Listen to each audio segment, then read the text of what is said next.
Le chapitre 8, on y arrive, les procédures du casier judiciaire B1. Donc ça va commencer avec la procédure 1, P1, P2. Alors voilà, vous avez vu que ça va se chevaucher aussi dans l'espace-temps. Donc bien sûr, pour les démonstrations, je vais aller jusqu'au bout de la procédure 1, donc toutes les étapes jusqu'à la Cour européenne, avant d'attaquer la procédure 2. Donc vous l'aurez compris que la procédure 1, ça sera la révision 4, puisqu'on n'a pas vu les révisions, puisqu'il faut voir d'abord les procédures. Qu'il y a 6 condamnations, mais qu'il n'y a que 4 révisions, puisque 2 sont les mêmes, identiques, du sous-préfet, que tous les vices de procédure ici qu'on va voir, c'est pas reconnu. Parce que la loi, le droit, ça n'existe pas. Vous êtes dans le corporatisme de la dictature des postes, où les citoyens français ne représentent rien. Nous sommes là pour les statistiques ministérielles, pour planquer la criminalité étrangère et immigrationniste. À cette époque, puisque Internet n'est pas tellement développé encore sur le grand public, ce sont beaucoup encore ce racisme étudiant, facultaire, notable, bourgeois, tous ceux qui ont le fric, tous ceux qui ont le monopole du pouvoir, qui ont toutes les avancées technologiques, les classes populaires, donc on commence à peu près en 2006, sont pas équipés pareil. Ça c'est clair. Donc il nous reste les révisions, donc les procédures, les révisions, la candidature qui est liée à la procédure P2, on va dire. Donc en vérité, la candidature arrive avant même les révisions, puisque les révisions sont beaucoup plus tard. Et il restera aussi les plaintes au niveau du procureur de la République qui arrivent très très tard par rapport à ici. Entre là et les premières plaintes, je crois qu'il se passe une décennie, 10 ans. Et les plaintes au commissariat pour divers abus. Alors au commissariat, c'est des plaintes classiques de dégradation de mon véhicule, par exemple, ou des vols, les mains courantes qu'on a pu voir dans le sous-chapitre 7. Mais aussitôt que ce sont des notables, des dirigeants, là, il n'y a plus de commissariat, il n'y a plus de flics, ils veulent plus prendre de plainte. C'est Monsieur Prudent, on ne prend pas de plainte. Vous allez voir, il n'y a aucune enquête chez eux. C'est la dictature du poste et de celle qui rédige. Alors je dis celle, puisque là, la procédure 1, ça concerne encore une flic et toujours ce corporatisme. Voilà, si vous avez un ennui avec un flic qui abuse de son pouvoir, tous les autres flics qui doivent agir dans le discernement n'existe plus. Ils nous parlent à ce moment-là de corporatisme. Et ils trouvent normal de toujours défendre leurs collègues qui vont faire... pour leur petite notation, pour leur petite carrière de merde, abuser de leur pouvoir sur les citoyens. Alors là, je le dénonce et je le témoigne par rapport à ma personne, mais attention, ce sont des millions de concitoyens qui ont été abusés par ces fonctionnaires, de l'intérieur et surtout de la justice, parce que c'est la justice qui cautionne ça. Donc vous avez, soi-disant, ces oppositions entre l'intérieur ou la justice, mais ce sont les mêmes identiques qui travaillent. Il n'y a pas de séparation de pouvoir. Il n'y a pas de séparation entre l'intérieur et le parquet. Il n'y a pas de séparation de pouvoir entre le parquet et les magistratures. On l'a vu, c'est l'enseignement, ce racisme de l'enseignement qui ne reconnaissent aucun droit, aucun vice de procédure pour les statistiques, pour escroquer, condamner et fabriquer bien sûr des casiers judiciaires aux citoyens qui dérangent la dictature du coup d'État constitutionnel, du traité de Lisbonne et du commandement intégré de l'OTAN du sarco-criminel. La procédure 1, là encore, on va voir et on va survoler dans ces procédures TGI, cour d'appel, cassation, toute la criminalité organisée du corporatisme de l'intérieur judiciaire. Voilà. Alors tout ça est uniquement pour leur carrière de minable et leur petite notation de merde. Parce qu'il n'y a que ça qui compte chez eux. La vie des citoyens, elle ne compte pas. Ça c'est clair. Si c'est un chirurgien qui commet une faute, tout de suite, là on va le voir, puisqu'il va avoir une intervention physique. Si c'est un artisan, si c'est un employé, on va le voir, on va voir les fautes. Mais là, toutes les fautes, tous ces délits, tous ces abus de pouvoir sont totalement cachés par le corporatisme de l'intérieur juridique, financier. À chaque fois. Donc un chirurgien va être attaqué. Si on vous coupe une main, on vous ampute une main gauche alors qu'on devait vous amputer une main droite, bon, là tout de suite, ça va finir au tribunal. Si là, on vous fabrique des casiers judiciaires de manière illégale pour satisfaire l'idéologie de la race supérieure des gouvernements ministériels, bah là, c'est normal. Vous voyez, il faut fabriquer, il faut condamner du citoyen français pour planquer la criminalité réelle et beaucoup plus grave de l'immigrationnisme, de la clandestinité et des étrangers qui sont issus de l'Union européenne. Parce que ça, faut pas en parler, hein, c'est censure et omerta. Nous sommes dans une dictature administrative, hein, je dirais, dans toutes les magouilles. Alors là, quand on parle de magouille, c'est plus de la magouille, c'est de la corruption des postes pour que chaque mois, ils touchent des dizaines de millions de revenus pour leurs parlementaires, donc pour leur famille. Un parlementaire, c'est entre 25 000 et 30 000 euros avec toutes les enveloppes qui sont tout le temps cachées. Ils nous parlent de leur salaire net, hein, de 5 000 ou de 6 000, ils oublient les primes, ils oublient les enveloppes. Donc voilà, vous allez tous comprendre, sauf eux. Voilà, parce qu'ils sont sur la dictature, ils sont sur l'escroquerie de l'instantanéité, ils sont sur les quotas, ils sont sur ces putains de ministères. Voilà, alors qu'est-ce qui se passe? Donc nous sommes en 2006, alors à peu près, on va arriver, alors début, fin, voilà, j'ai un accident mécanique avec ma voiture. J'ai le joint de culasse qui commence à céder. Je n'ai pas d'argent, hein, à l'époque je suis au minima sociaux, hein. J'ai commencé à être dans les conseils de quartier, ça c'est clair, et donc ça fait 16 ans que j'habite dans ce HLM. Je n'ai jamais eu de problème avec un gardien des HLM. Et là, un nouveau est arrivé, enfin depuis presque un an, on va dire, et comme par hasard, celui-ci n'arrête pas de faire chier les citoyens des HLM avenue de Normandie. Alors je ne suis pas le seul, hein, nous allons le voir. Voilà, et donc quand j'arrive au conseil de quartier, je vais dénoncer ce gardien, son attitude, son irrespect. Il se prend pour un flic en n'ayant jamais voulu rentrer peut-être dans la police. Je veux dire, voilà, je veux dire, c'est mon deuxième fouilleul pour moi, hein. C'est le mec qui est dans les abus, voilà, qui vient régler ses comptes. Et ça, c'est encore une vengeance. C'est une vengeance d'un citoyen. Il n'est pas assermenté, c'est pas un flic. Mais là, ils vont rentrer encore dans les copinages. Et comme à l'époque, il y avait la parallèle avec Fouilleul, les abus de pouvoir de ce gardien de la paix, donc la fliquette que j'ai rencontrée, peut-être, je dirais, appréciait ce flic, savait, avait des informations sur moi, erronées bien sûr, comme ils ont tous, hein, parce que c'est des ragots, ils adorent les ragots, raconter des conneries, mais rien n'est jamais prouvé, rien n'est dit, c'est toujours les mêmes qui ont la parole unique. Voilà.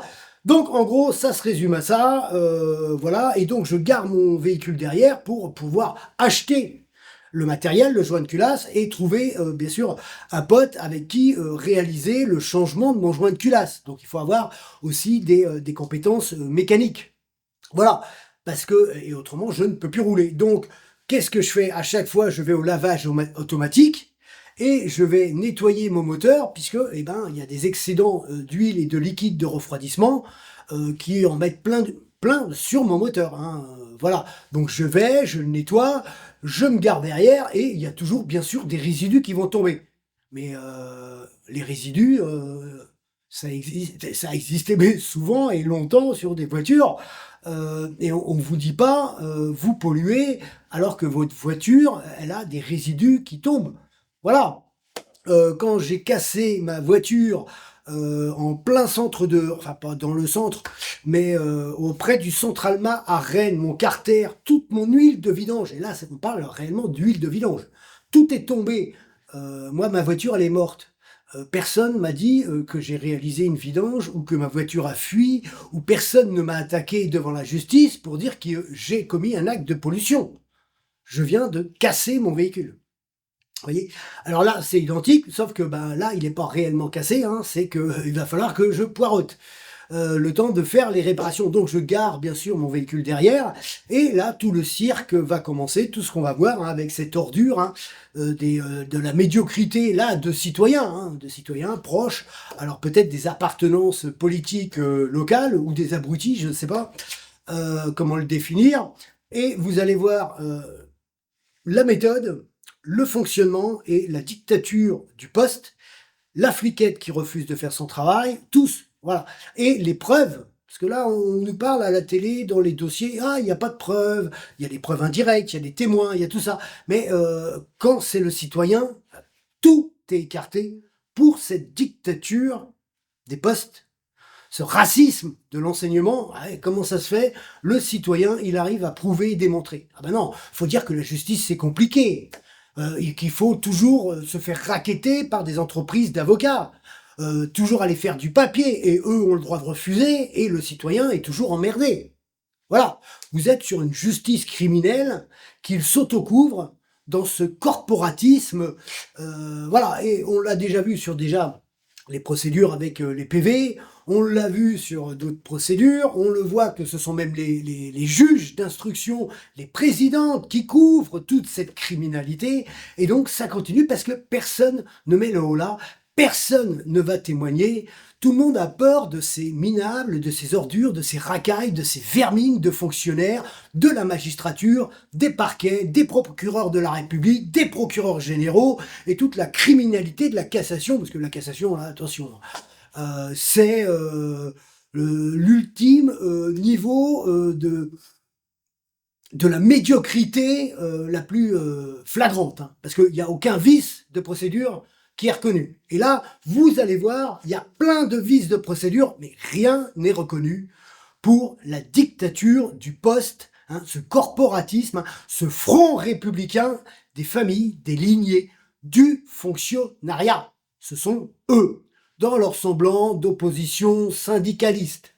Vous voyez, font semblant de s'opposer. Et tout ça, c'est les formations en interne, tout ça c'est cautionné par les commissaires. Je vous ai expliqué les faits sommairement. Donc là, on va voir toute la forme administrative, hein, toute cette hypocrisie, ces diffamations. Ils ne travaillent que sur du mensonge. Et ils collaborent entre eux, pour eux, et escroquer les citoyens qui les dérangent. Donc voilà, nous sommes déjà ici sur la déclaration d'opposition de l'ordonnance pénale. Donc là, vous voyez, j'ai déjà été condamné par eux. Hein, le président Rouselier Guillemette, hein, tribunal de police de Fougères, donc à l'époque, nous sommes en 2006. Voilà, je suis condamné sans pouvoir me défendre, sans savoir qui dénonce quoi. Voilà, c'est comme ça. Et donc, il faut regarder un petit peu les dates, hein. Là, nous sommes en date du septembre 2006. Voilà, je fais une demande d'aide de décision d'aide juridictionnelle, hein, et donc on retrouve mon avocate avec laquelle j'ai travaillé sur le dossier Orange, puisque nous sommes à peu près dans les mêmes années. Ouais, sauf que sur ce dossier-là, je ne l'ai jamais vu, hein, c'est clair, et on pourra le voir sur d'autres documents. Voilà, là, j'ai qu'un document, hein, nous sommes sur les documents de l'époque de ce dossier-là. Hein.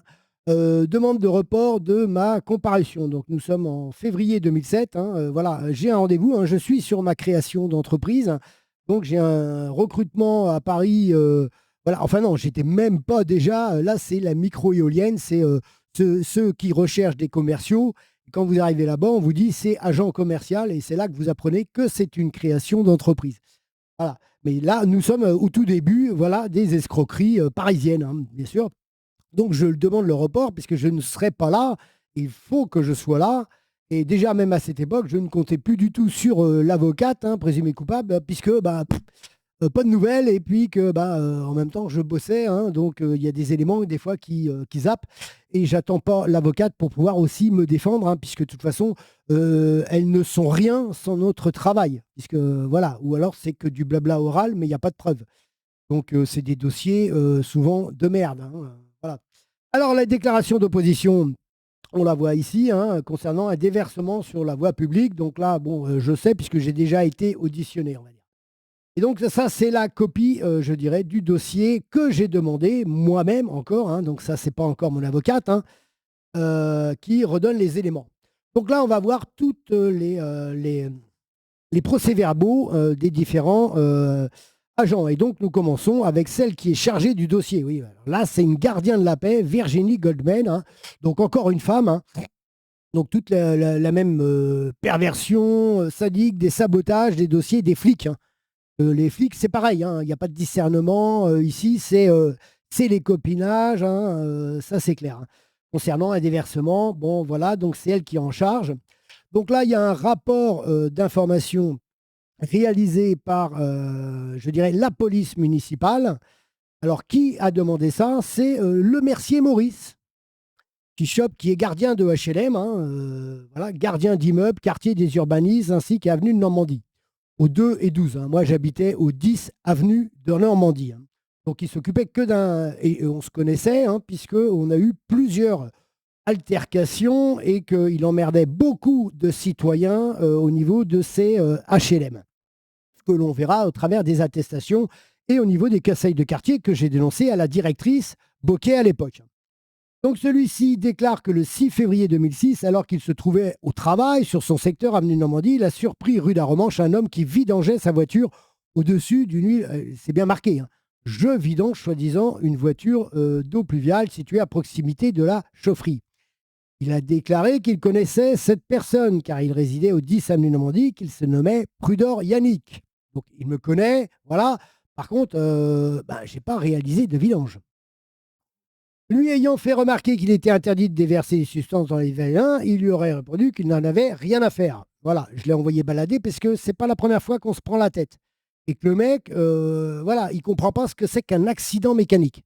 C'est-à-dire, j'ai affaire à des abrutis. Donc ce Le Mercier, Maurice, qui fait semblant de dire ah, on se côtoie pas, ouais, mais il est voisin de chez mon père depuis des années, hein, puisque nous sommes déjà en 2006 et qu'il habitait déjà au 46 boulevard Charles Tillon. Donc, vous voyez, nous sommes dans le même boulevard, hein, il y a 100, 150 mètres. Hein. Voilà.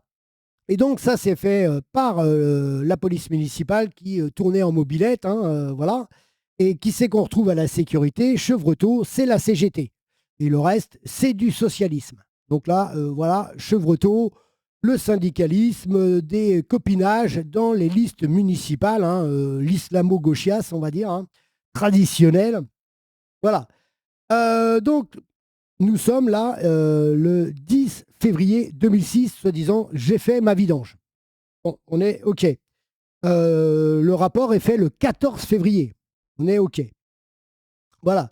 Là, c'est le témoin, donc Le Mercier Maurice, hein, donc, qui va être auditionné. Donc là, j'ai mis des notes. Donc, Virginie Goldman a auditionné le témoin et interrogé le mis en cause. Donc, moi, que je sache, l'interrogatoire et l'audition sont deux choses bien différentes. Je ne suis pas auditionné, je suis interrogé. C'est totalement différent. Donc ici, on voit bien que c'est Le Mercier Maurice et qu'il habite bien au 46 boulevard Charles Tillon. Donc vous voyez, il est bien dans cette rue. Voilà, en 2006 déjà. Je viens dans vos locaux suite à ma convocation. Donc il est convoqué, nous sommes là le 16 mars. Vous voyez? Attention, là, ce qu'il faut regarder, c'est les jours, là, le 16 mars. Voilà, donc il va répéter le truc. Donc le 6 février 2006, alors qu'il travaillait, il redit voilà, il réitère sa diffamation, son mensonge, comme quoi je vidangeais ma voiture au-dessus de l'eau pluviale, qui n'a pas été constatée par, je dirais, le brigadier de police municipale. Hein, je me suis rendu sur place, effectivement constaté dans l'eau pluviale la présence d'un liquide visqueux laissant à penser à de l'huile. Un liquide visqueux laissant penser à de l'huile, mais pas de l'huile de vidange. Il met à de l'huile. Vous voyez, vous en avez tous de l'huile chez vous, hein, l'huile de colza, l'huile d'olive. Vous voyez la couleur de l'huile et la couleur de l'huile de vidange.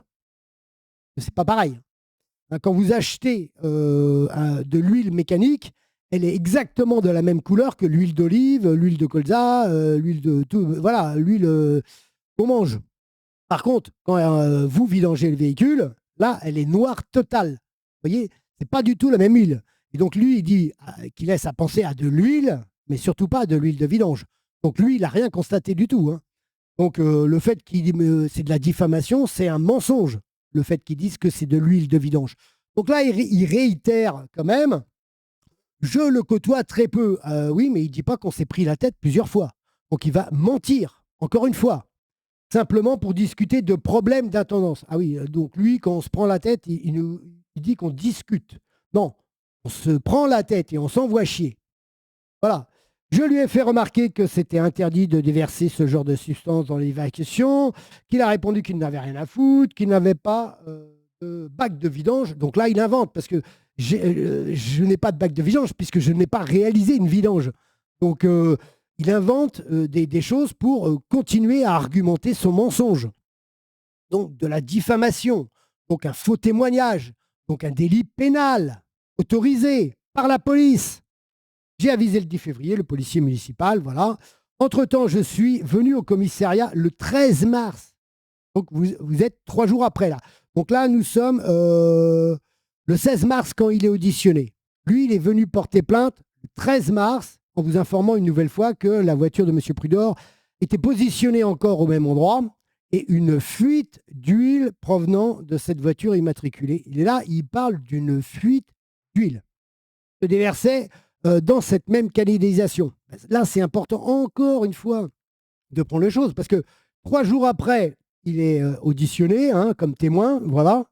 Et moi, le 17 mars, avec un autre agent, soi-disant, Thierry Delin, donc là, nous sommes sur un usage de faux en écriture publique de cette gardienne de la paix, Virginie Goldman, parce que c'est elle qui m'a auditionné, enfin, qui m'a interrogé, et ce n'est pas Thierry Delin que je ne connais pas. Vous voyez, bon, je sais quand même faire la différence entre un homme et une femme. Ah, pas pour eux. Vous voyez, ils nous prennent tous pour des cons, des abrutis de la merde, ces gens-là.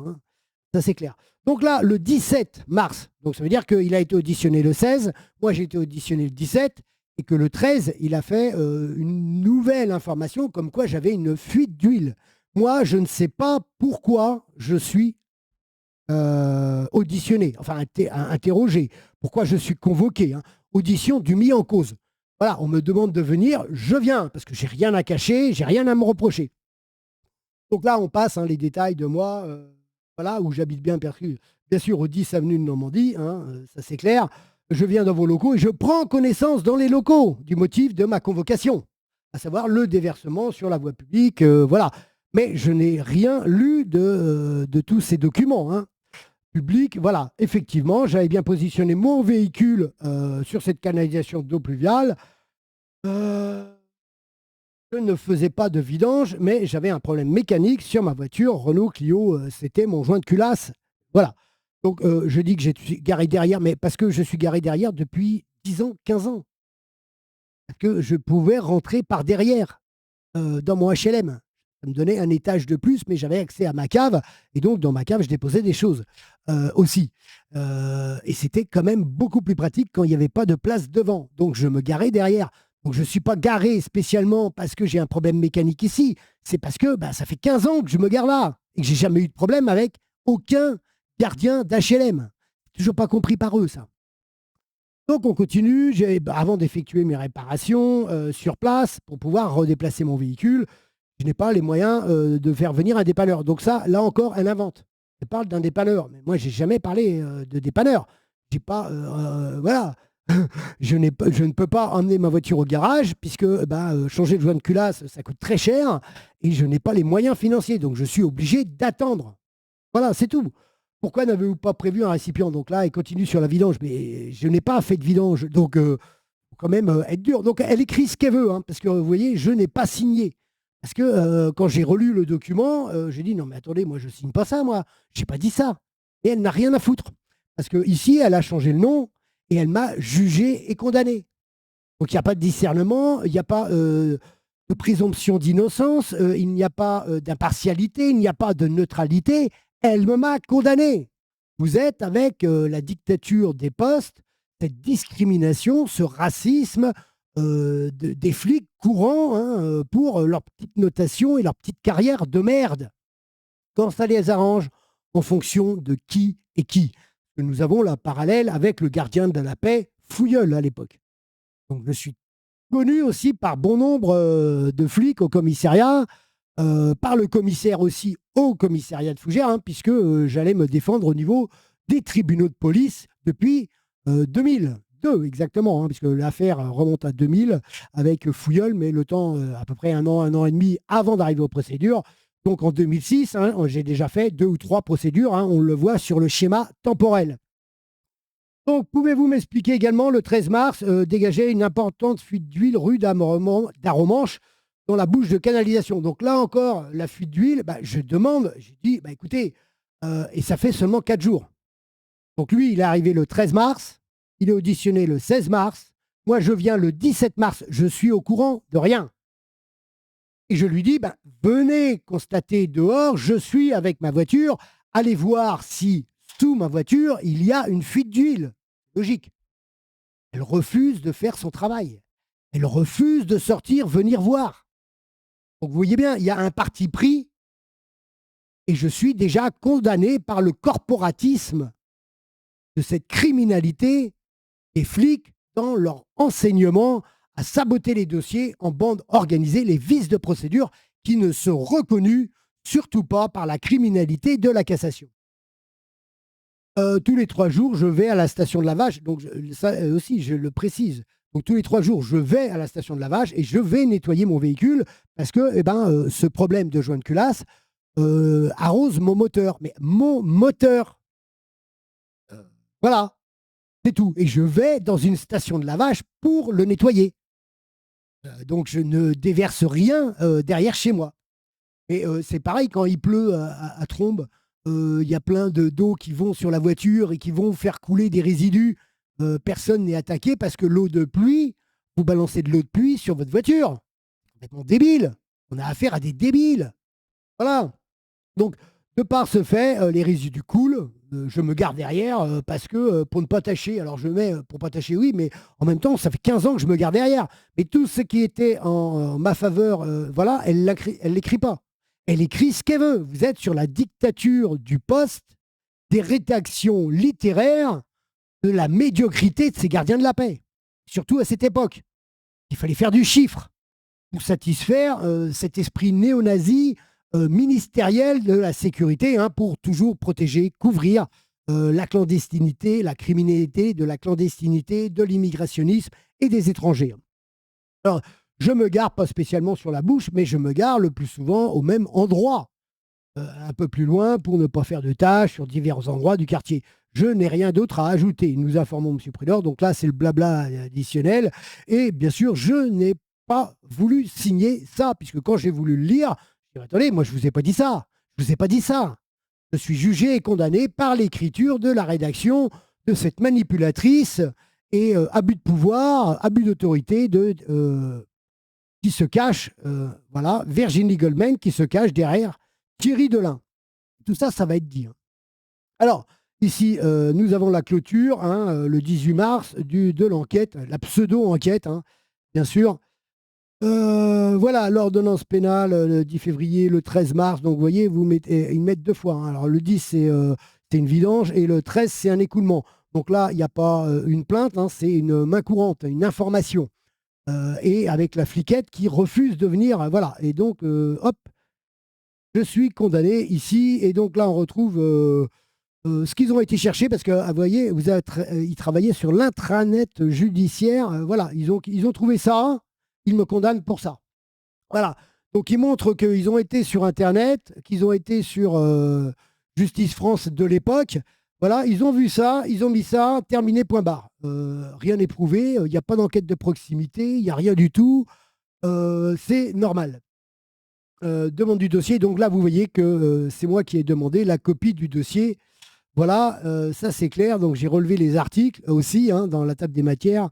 Voilà, donc là, tout ça, il y a une remarque, il y a un travail aussi réalisé sur le code pénal, le code de procédure pénale, concernant, je dirais, l'article qui est avancé ici, hein, de la justice. Voilà. Ici, donc, vous avez ma défense. Donc, vous voyez, il n'y a aucune présentation, hein, à l'époque. C'est mes débuts, hein, nous sommes en 2006. Hein. Et donc là, c'est important. Il est presque unanimement admis que tout exercice d'un droit n'est pas a priori abusif. Certains ont même pu soutenir que la motion de droit et celle d'abus étaient antinomiques, au motif que le droit cesserait là où l'abus commence. Dès lors, l'acte dit abusif devrait être qualifié d'illégal. Cette dernière notion étant différente de celle d'abus, doctrine et jurisprudence ont pourtant mis en évidence des modalités d'exercice d'un droit qui, sans être à proprement parler illégale, mérite la qualification d'abusive. Cette construction essentiellement juridictionnelle souligne qu'il n'existait pas dans la législation française des dispositions sanctionnant l'abus de droit de manière générale. Parce que tout ce qu'on voit là, c'est que des abus de droit, de pouvoir, de sabotage, de cette criminalité de l'intérieur judiciaire. Et vous voyez que il y a le même fonctionnement des flics que de la justice et que vous êtes jugé et condamné par ces flics à ces moments précis, par le corporatisme des flics qui ils sont dans les jugements personnels parce qu'il faut aider le copain qui est dans les abus de pouvoir. Vous voyez, toutes ces racailles se défendent dans les abus de pouvoir. Donc on n'appelle plus ça de l'intérieur, on appelle ça des gangs. Vous voyez, ce sont des gangs, ils se défendent en gang et rien n'existe à part eux. Voilà. Alors, vous allez comprendre, là, pourtant, tout est clair, hein. J'ai ici des attestations de citoyens proches de mon appartement qui démontrent, de par leurs attestations, que cette personne outrepassait sa fonction de surveillant d'immeuble et qu'il importunait de multiples locataires. Cela fait 15 ans que j'habite dans cet appartement et je n'ai rencontré que des problèmes avec ce gardien depuis 3 ans. Donc, il me connaissait très bien car à de multiples reprises, j'ai rencontré sa directrice pour remonter l'information sur son attitude verbale et sa comportementale, sur ses soi-disant fonctions. Elle l'a reconnu, mais n'a pas voulu me fournir de documents à charge contre ce gardien, mais j'ai un enregistrement vocal qui le prouve. Donc, là encore, j'ai un enregistrement et on l'écoutera plus tard. J'ai aussi une attestation d'un ami qui, vous rapportant le fait que je réalise mes vidanges chez lui et que d'autres locataires habitants de ce même immeuble m'ont jamais vu réaliser une vidange derrière mon immeuble depuis 15 ans. J'ai aussi une attestation qui prouve que j'ai vu réaliser mon changement de joint de culasse, ce qui prouve l'accident mécanique. Je vous joins aussi facture et devis concernant. Les attestations prouvent en effet que ce gardien me connaissait bien et qu'il réalise une vengeance personnelle. Il a donc menti lors de son procès verbal, puisque lors de mon interrogatoire, je ne savais pas qui avait dénoncé cette absurdité. Car j'ai bien communiqué avec lui et je lui ai bien précisé que j'avais eu un accident mécanique lié à mon joint de culasse. Il m'a vu déverser de l'eau pour nettoyer. Mon PV, que je n'ai pas signé, est dans la rédaction contradictoire. Et cette même agent de police qui a transcrit son contenu ne mettait pas ce qu'elle voulait qu'elle inscrive. Elle n'a pas transcrit mon audition, mais elle l'a tourné en un écrit à charge contre ma personne. Le brigadier chef de police municipale, Renaud Christophe, constate la présence d'un liquide visqueux, laissant à penser à de l'huile. Il n'affirme à aucun moment que ce liquide était de l'huile de vidange, ce qu'il ne peut prouver car la couleur du liquide ne correspond pas à celle de l'huile de vidange. Maintenant, je pose la question, a-t-on le droit de sanctionner sans prouver les faits? Non. La police, sur une dénonciation, donne sa confiance à la partie qui dénonce sans avoir de réels éléments à charge contre l'accusé. Mais l'accusé est connu par ses services et donc il a tort, il est coupable. Il faut par tous les moyens le sanctionner. C'est de la discrimination, du racisme, le corporatisme intérieur. Il y a de plus vice de procédure puisque c'est une femme qui m'a recueilli mon interrogatoire et non un homme. Le PV est rédigé soi-disant par Thierry Delin, ce qui est faux. J'en appelle aussi à la jurisprudence citoyenne. Sanctionne-t-on un citoyen quand il lui arrive un accident sur la route, en ville, qu'il soit motocycliste, automobiliste, routier, dès lors que son carburant, huile moteur se répand sur la chaussée et s'écoule dans les égouts? Le sanctionne-t-on d'avoir été victime de l'accident? Non. Condamne-t-on les citoyens quand ils utilisent des produits encore plus toxiques pour déboucher leur lavabo, leurs toilettes? Non. Je paye aussi ma facture d'eau qui contient le plus le recyclage de l'eau. Mentionne-t-on un accident mécanique comme un délit? Non. Je demande simplement l'annulation de la sanction et les excuses du commissariat pour une fois de plus l'abus de leur méthode de travail. Donc vous voyez, tout est dit, tout est dénoncé, tout est clair et tout va être apporté en preuve, hein. Donc ça, c'est les notes d'audience, hein. Je peux donc affirmer que la procédure n'est pas équitable puisque l'agent Virginie Goldman a auditionné le témoin, a interrogé à charge le mis en cause et a clôturé l'affaire. Donc l'audition que j'aurais dû avoir devait être impartiale et non parti pris pour le témoin qui mentait, hein. Cette ordure de Lemercier, hein, le gardien d'immeuble qui habite au 46, il faut préciser. J'aurais même pu prendre à témoin l'OMP, alors là je me suis planté, c'était l'OPJ, qui ce jour-là fut témoin de mon interrogatoire environ 5 minutes puisque nous nous sommes dit bonjour et nous avons conversé. Donc j'ai conversé avec un autre OPJ, hein, sur d'autres dossiers Et il a pu constater que c'était bien une femme qui m'auditionnait et que ce n'était pas Thierry Delin. Hein. Donc ça, ils auraient pu se renseigner, hein, mais ils n'en ont rien à foutre. Rien, ils veulent du chiffre pour les ministères, pour cette criminalité ministérielle des gouvernements. Alors là, nous sommes à cheval sur le chiracien et le sarco-criminel. Il fut donc témoin que c'était bien Virginie Goldman et non l'agent Thierry Delin, comme le prétend le procès-verbal. Donc l'agent Goldman a pris pour vérité le témoignage accusateur sans preuve réelle et m'a chargé sur ma dite audition, qui a encore été un interrogatoire avec un procès-verbal à charge contre ma personne que je n'ai pas voulu signer. Rédigé le jour. Voilà. Donc c'est clair, on ne peut pas faire plus clair. Ça a été fourni. Et cette justice ne vous demande jamais les enregistrements. Parce que vous êtes avec des incompétents technologiques qui ne savent pas ouvrir des dossiers, des audios, des vidéos. Voilà, c'est marqué noir sur blanc. Hein. J'ai un enregistrement. Ils en ont rien à foutre. Voilà, hop, et voilà les preuves. Alors donc, attestation, alors là, c'est du judiciaire. Hein. Vous voyez, c'est correct. Voilà, donc le nom, c'est M. Hamelin. René, qui est né en 1935, François, qui habite 10 avenues de Normandie.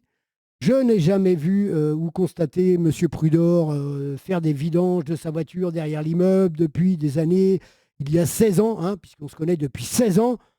Nous habitons le même immeuble. Par contre, nous entendons, et le gardien d'immeuble refuse. Voilà, il a vu qu'on s'est pris plusieurs fois la tête. Je trouve personnellement que le gardien réalise une vengeance personnelle. Son boulot de balayer la cour n'est pas de souvent fait. Voilà, enfin bref. Voilà, j'ai du mal à relire. Mais voilà, cet homme témoigne qu'en fait, il est témoin que je n'ai jamais fait de vidange derrière, qu'on s'est pris la tête plein de fois avec, je veux dire, ce gardien, et que ce gardien n'était pas apprécié par personne hein, là-bas. Hein. Sachant que cette association est faite, donc là, vous voyez, ciment, donc c'est bien mis. Hein. Ça, c'est ce qu'il faut écrire, voilà. Qu'il soit condamné d'emprisonnement. Donc là, nous avons des témoins qui attestent et qui jouent, je dirais, la sincérité et qui le marquent bien. Si je mens, ben, vous me condamnez à 15 000. Par contre, là, quand vous avez la preuve donc ce témoignage qui prouve que le gardien d'immeuble a menti, et ben là, le ministère public, le parquet, ne se retourne pas sur cette ordure. Il va cautionner cette ordure. Voilà. Donc, et vous avez la carte d'identité, bien sûr.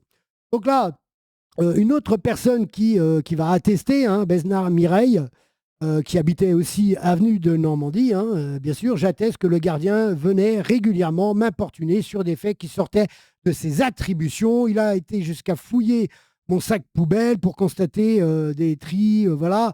Il allait même jusqu'à ordonner à ma fille de nettoyer les escaliers. Pensez-vous que ces agissements sont corrects de la part d'un gardien ? Voilà, donc un deuxième témoignage comme quoi, voilà, celui-ci était dans l'abus de pouvoir, il se comportait pire qu'un flic en tant que gardien d'HLM. Voilà, et là, elle atteste aussi avec la photo d'identité. Salut Mireille. Et donc là, encore une attestation de Loïc Pirard, fougère, vendeur, voilà, qui atteste, ça c'était mon pote à l'époque, chez qui je faisais les vidanges. Tu vois, Monsieur Prudor a effectivement, depuis 24 mois environ, il vient faire ses vidanges de son véhicule à la maison. Donc j'allais chez lui réaliser les vidanges dans son garage derrière. Voilà. Donc là, pareil, hop, là, et une autre attestation. Ducos Stéphane Serge atteste avoir assisté au changement du joint de culasse. Donc là, c'est concernant le problème mécanique. Donc là, encore un autre témoin qui atteste bien que j'ai changé mon joint de culasse avec un ami hein, qui avait plus de compétences que moi en mécanique, hein, ça je l'admets, parce qu'il faut s'y connaître un petit peu pour tout le démontage, sachant que cette association sera utilisée par la justice. Voilà. Et donc il témoigne, Duclos Stéphane, qui m'a bien vu changer mon joint de culasse avec un collègue. Et ici, nous avons le devis hein, concernant les pièces qu'il m'a fallu changer et le joint de culasse à proprement dit. Voilà. Vous voyez, parce que j'aurais pas pu payer voilà, 323 euros. Voilà. Donc, qu'est-ce que j'ai fait hein. J'ai juste acheté le joint de culasse hein, qui m'a coûté 81 euros. Voilà. C'est la différence entre vous avez de l'argent et vous n'avez pas d'argent. Le schéma temporel pour bien démontrer et sans repasser sur les preuves, hein. Donc 10 avenue de Normandie, ici, voilà, ça c'est dans le chapitre 2, Jimmy, partie 1, hein, où bien sûr, ça a été prouvé et démontré par les documents quand je suis arrivé au niveau, voilà. Alors le chapitre 8, il se trouve ici en bas, hein, voilà.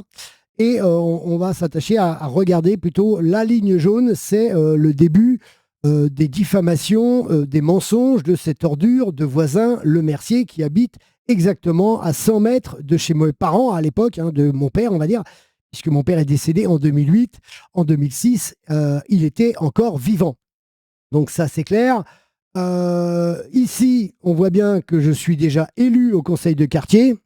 Donc le HLM et la directrice de HLM, eh ben, je vais la retrouver dans les conseils de quartier et ça fait déjà à peu près 1 an et demi avant, hein.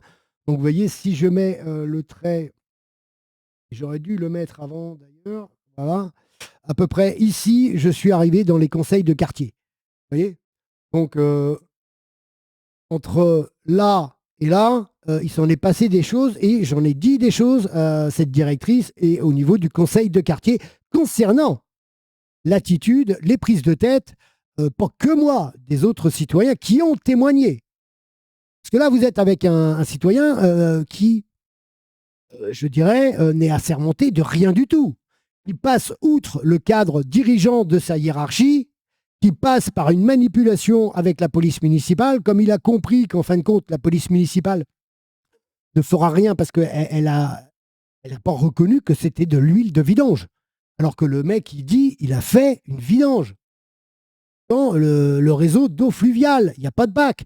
Donc, il aurait tout de suite reconnu que c'était de l'huile de vidange. Non, il a menti. Voilà. Et il va rementir une deuxième fois au niveau du commissariat où nous sommes avec la Ripou 2 qui n'a pas bougé le cul de son bureau, qui n'est pas venu 10 avenue de Normandie, enfin d'Aromanche, derrière, vérifier s'il y avait une grande flaque d'huile, premièrement. Deuxièmement, elle n'a pas voulu bouger le cul de son bureau quand je me suis pointé au commissariat pour faire mon audition, qui était plutôt un interrogatoire à charge que je n'ai pas signé. Et nous sommes ici sur la parallèle avec le chapitre 1, Fouilleul. Donc déjà, on est loin de l'abus 1, 2 et 3. Donc nous sommes sur le SC4. Ici commence la première procédure au niveau de la Cour d'extermination des droits de l'homme. Ça, c'est clair. Et nous avons la procédure orange. Et vous voyez, on voit bien avocat Jamier Javaudin. Donc c'est clair. Et l'enquête sociale, la procédure de mon fils avec l'enquête sociale, voilà, et elle me cache l'enquête sociale et elle refuse, je dirais, par rapport à une prise de tête. Voilà. Donc là, on ne la voit pas. Elle a été payée, à supposer. Je n'ai aucune information sur cette procédure avec elle. Il n'y a aucun travail avec elle. Et on va peut-être aussi voir un détail que je viens de découvrir, que je ne m'étais pas aperçu à l'époque. Voilà, donc là, nous avons toutes les parallèles qui sont, à proprement dit, réalisées. Donc ça s'est passé au tribunal d'instance de Fougères, mais ce sont des magistrats de Rennes qui sont descendus ici à Fougères. Parce que, se disant, c'était un dossier qui dépendait du tribunal de grande instance, mais qui se passait dans les tribunaux d'instance à l'époque. Alors, tribunaux d'instance ou tribunal de police, hein, ce sont les mêmes.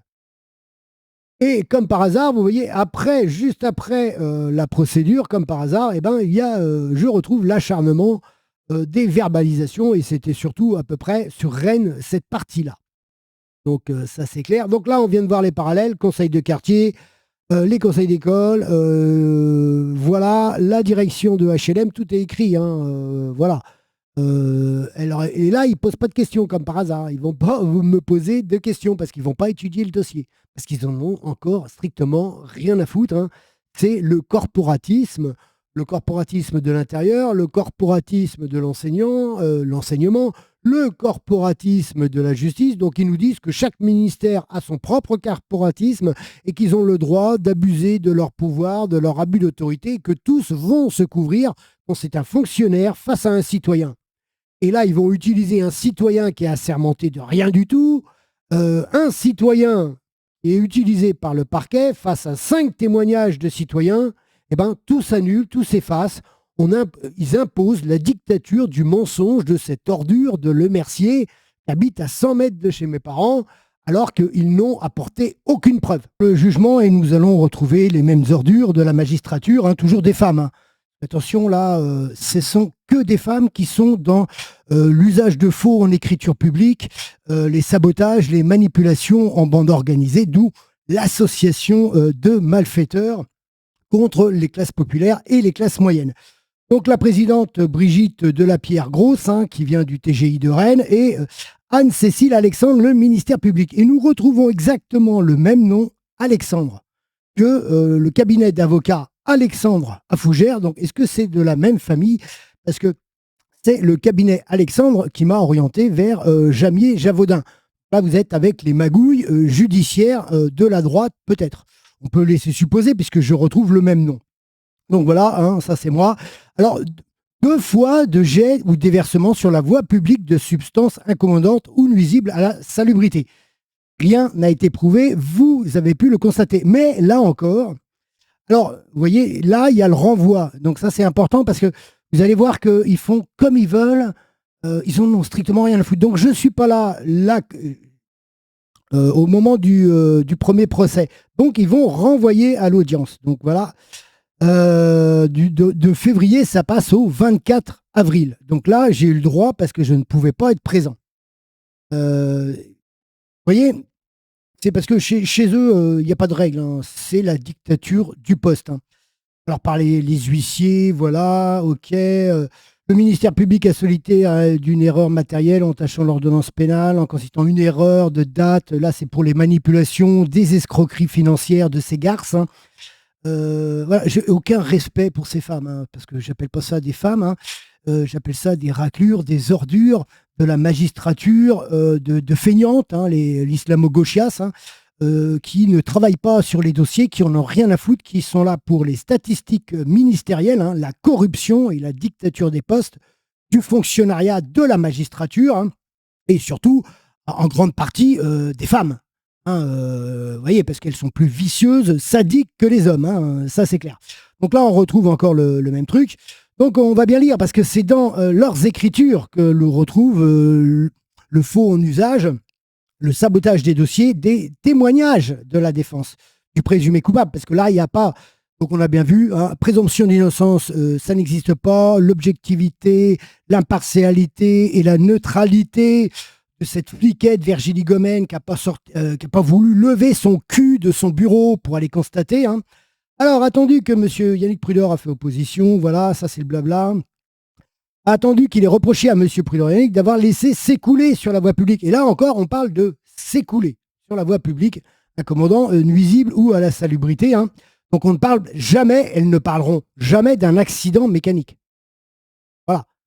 Donc nous sommes, et c'est prouvé parce que nous sommes en plus avec des universitaires, des bac plus 3, bac plus 5, qui ne savent pas lire le français, qui ne savent pas lire et constater les témoignages des attestations apportées par le présumé coupable, qui est déjà coupable et condamné, puisque j'ai déjà été condamné sur l'ordonnance pénale. La sécurité publique, voilà. Attendu que les faits qui lui sont reprochés sont suffisamment établis par l'audition. Donc il n'y a que cette merde de Lemercier, Maurice,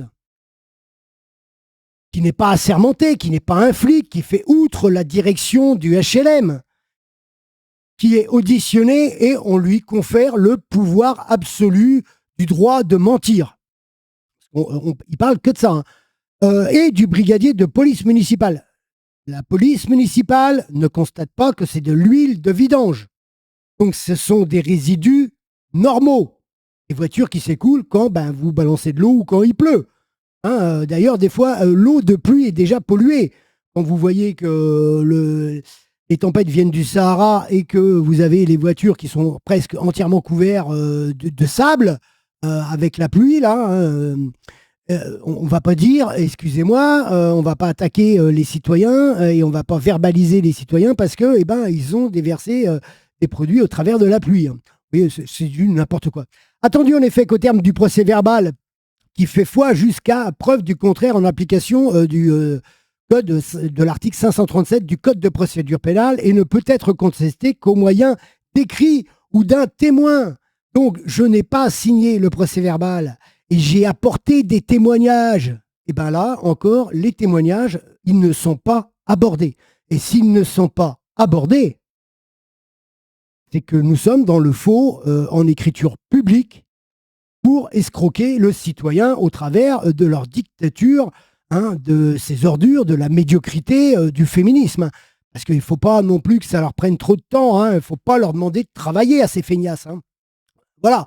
Parce que là, aussitôt que vous avez la dictature du parquet, il n'y a plus de travail sur les dossiers. C'est la dictature du parquet qui a raison. Voilà. Hein, toute cette perversion sadique qu'on a retrouvée déjà plusieurs fois, les vice-procureurs, l'hystérie de ces juges de proximité, tous les pétages de plomb de ces troubles mentaux, de ce féminisme, voilà, excusez-moi, ce sont des vermines, des racailles qui ne font pas leur travail pour lequel on rémunère leur putain de salaire. Ils sont là pour leur petite notation et leur petite carrière de minable. Ça, c'est pas compris. Tout le monde, avec les attestations, tous les citoyens, n'importe quel citoyen qui a un CAP, un BEP, vous lui faites lire, comprendre les preuves, vous amenez les preuves, lui, il va comprendre. Mais pas les fonctionnaires qu'on paye, putain. Quand même, un monde, hein, c'est là, voilà, c'est comme au gouvernement au quotidien, mensonges, manipulation, il n'y a que ça. Ils nous disent qu'on doit les payer, qu'ils nous raquettent des millions, des centaines de millions d'euros par mois pour leur salaire de parlementaires, pour nous mentir. Voilà. Ah, puisque nous sommes dans une dictature administrative, hein, puisque nous sommes toujours avec la fédération du Macron criminel. Hein. Donc voilà, qui explique par ailleurs en raison de contraintes de nettoyage du liquide de refroidissement. Donc là encore, manipulation du verbe. En raison de contraintes de nettoyage, elle ne met pas un accident. Et pourquoi elle ne met pas un accident? Parce qu'il y a les preuves. Et que si c'est un accident, je ne peux pas percevoir, enfin avoir une verbalisation, puisque c'est un accident mécanique. Il n'y a pas d'action volontaire. Des résidus coulent qui le conduisent à la possibilité au même endroit. Voilà, attendu, voilà. Donc, c'est du blabla, mais les preuves que j'ai amenées, il n'y a aucune de mes preuves qui ne sont abordées. Donc, nous sommes toujours sur cette dictature, sur cette escroquerie, ces ordures et ces racailles féministes de la magistrature. Hein, on va rappeler les noms. Hein. Alors, Brigitte Delapierre-Grosse et Anne-Cécile Alexandre, hein, la greffière alliée pour rien. Et là, vous avez réellement des bonnes notes de la greffière à l'époque. Hein. Je suis Rémi, création d'activités en cours, agent commercial, vous voyez, un enfant à charge, 10 ans, garde alternée, vous avez les ressources. Avec le gardien, problème avec le gardien d'immeuble, parce que là, elle le met. Gardien, pour moi, c'est une vengeance personnelle. Je n'ai pas vidangé ma voiture. J'ai eu un accident mécanique. Aucune preuve qu'il s'agisse des produits toxiques, pas d'huile de vidange. Alors, public, ministère public, matériel, date des faits. Donc là, c'est les... voilà. Personne n'a analysé le produit. Preuve du visqueux à ce que n'est pas... voilà, j'ai du mal à relire. Je n'étais pas garé à cet endroit, indépendamment du fait que j'avais des fuites. Oui, parce que comme je vous ai dit, je me garais derrière. Donc là, j'ai eu juste un petit peu de mal à lire l'écriture et les photocopies de cette greffière, mais la greffière, elle l'a bien stipulé. Donc la greffière, là, nous sommes réellement dans un travail d'indépendance entre la greffière, le parquet et, je dirais, le ministère public et la magistrate. Parce qu'il semblerait qu'il y a qu'elle qui ait compris. Mais par contre, bon, bien sûr, hein, j'ai remis aux mains propres les témoignages au niveau de la présidente. Donc la présidente, elle a les témoins, elle a les témoignages. Ici, dans son écriture, il n'y a rien. Elle ne parle pas, elle, d'un accident. Elle ne parle pas de la vengeance que c'est un gardien. Voilà. Elle ne parle pas des HLM. Voilà. C'est ça qu'ils appellent la justice à la française. Vous nous mettez deux garces qui vont mentir, manipuler les dossiers et terminer point barre. Les preuves, rien à foutre. Donc la présomption d'innocence, ça n'existe pas pour les citoyens. Ça n'existe que pour les racailles politicards, pour, je dirais, la justice médiatique des avocats qui disent il n'y a pas de preuves. Bah oui, mais tout est caché, vous voyez, chez eux. Voilà, c'est pour ça que je demande expressément qu'il y ait des vidéos pour confronter et virer, je dirais, toute cette racaille de la magistrature, alors que ce soit du syndicalisme ou pas, hein, parce que c'est exactement pareil. Hein. C'est des copinages pour les racailles des gouvernements ministériels, pour les statistiques de condamner des citoyens français, des classes populaires, nous escroquer pour leur petite médiocrité et leur criminalité gouvernementale. Ok, et bien sûr, après la déclaration d'appel, et nous sommes, alors ça c'est mon appel à l'époque, voilà, là vous voyez, il n'y a pas mon tampon, hein, puisque nous sommes en 2007, hein, d'accord. Et là nous avons Anne-Cécile Alexandre, hein, le ministère public, hein, la médiocrité de cette femme, hein, qui en plus déclare appel sur moi. Elle fait appel de mon appel, hein, entre guillemets. Hein, parce qu'ils ne savent pas lire, ils ne savent pas comprendre. Je veux dire, c'est du consternant, cette justice. C'est une médiocrité à un point absolu. Voilà. Sans compter que j'ai parlé du vice de procédure où cette Virginie Goldman m'auditionne et qu'elle change de nom. Hein. C'est pas compris par ces minables femmes de la magistrature et la dictature féministe. Au sein même de tous ces parquets, hein, puisque à 80%, ce sont des femmes. Bon, plus sadiques et plus pervers que les hommes, bien sûr, hein, et on retrouve toute cette perversité parce qu'il faut qu'elles montrent qu'elles sont beaucoup plus sadiques et pervers que des hommes, mais juste envers des présumés innocents ou présumés coupables, des citoyens des classes populaires. Par contre, quand c'est pour la grande criminalité, où là, il y a les masturbations des entreprises d'avocats, hein, là, c'est magouille et compagnie. Allez, on passe au prochain sous-chapitre, la cour d'appel. Là, c'est un argument hein, qu'on a vu ici. Hein. L'argument aussi de la greffière sont importants, parce que la greffière, elle a bien noté cette fois-ci ce qui a été dit. Voilà. Je parle d'un accident, je parle d'un gardien d'immeuble, c'est une vengeance personnelle, c'est marqué là. Là, il n'y a rien de marqué. Hein. Là, il y a juste une personne. Hein. C'est pas. Voilà, hein. C'est clair.